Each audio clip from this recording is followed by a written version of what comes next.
This is the time of year when high school seniors across the country are receiving those hotly anticipated college admissions letters. And for some teens, it marks the most painful rejection of their young lives.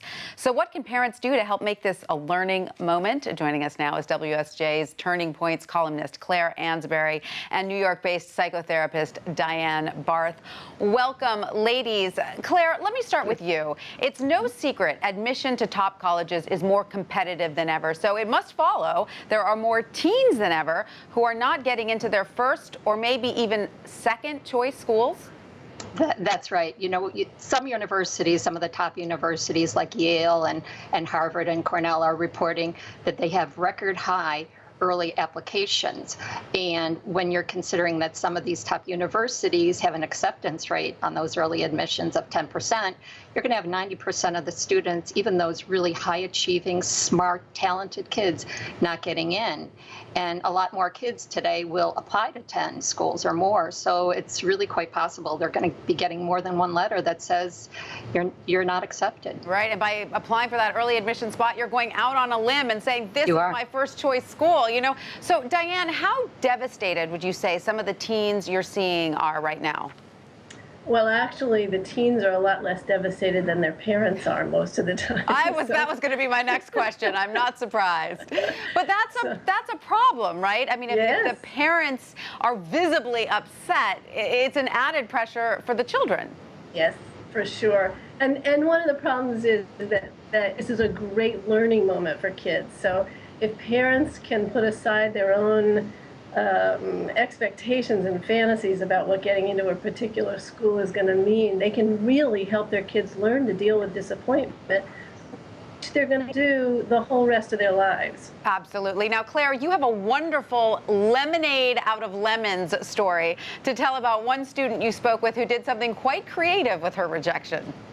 She did. Claudia Villamy of London really had her heart set on Oxford. You know, she went through a couple of rounds of interviews, spent the night, and really felt a part of that world. Even so, she said she braced herself for disappointment. And then when she did get the letter saying she wasn't accepted, she said she was crushed. She read it a couple of times, and certain phrases stood out to her, things like, you know, sorry not to have better news, and we can't offer you a place. And she said, you know, when you're rejected, she said, your first instinct is to slightly mock it a bit. So she cut out those key phrases that she thought were very emotional, but also direct, and incorporated them into a painting. She loves art and painting, and she wanted to study the classics. And she had no intention, really, of sharing it with anybody. It was really therapeutic. But when her mother came home, and here's an example of a mother, you know, supporting her daughter, and she just told her she thought it was a brilliant painting.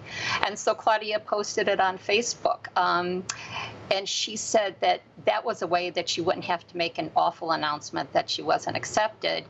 And the response was overwhelmingly positive. So many friends who also weren't accepted at their top choice said they felt so cheered by it. Absolutely. I mean, just seeing her do that makes me think that Oxford may want to rethink that decision there.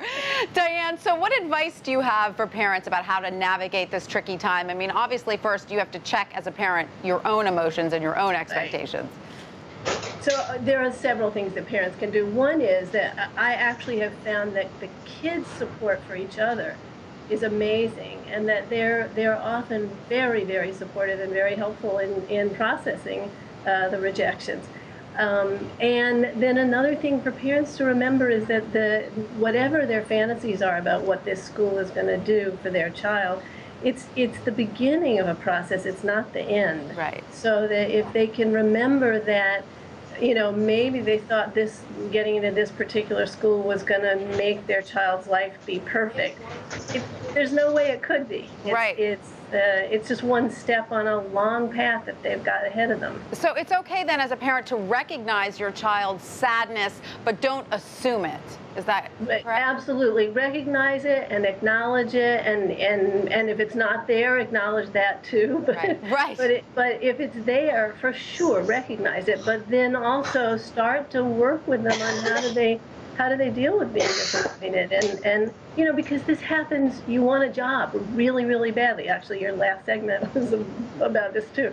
You want a job, and you may not get it. Yeah, it's just the beginning. So, exactly. So Clare, the more muscles that you've got, the better. Absolutely. Claire, the head of an elite girls' school in LA who you interviewed really embodies the takeaway lesson here, doesn't she?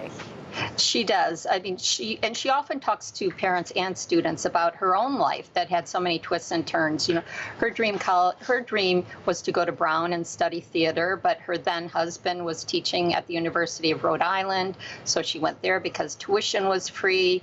You know, she ended up after a divorce having to support her kids waitressing at a diner, writing for a newspaper.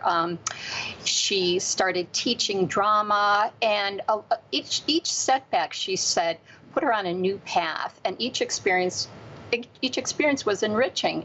And she finally discovered that she really wanted a leadership position in the schools, and went on and got her master's and then her doctorate at Penn, and you know, is a head school of an elite girls' school out in LA, and was the same out in another school in Philadelphia. And she said each experience was enriching, and she doesn't, you know, she wouldn't change it for the world. Managing disappointment, a key skill we will use throughout life, which, as we all know, is not a straight line. Thank you, Claire and Diane, for all of that. Thank you. Thank you.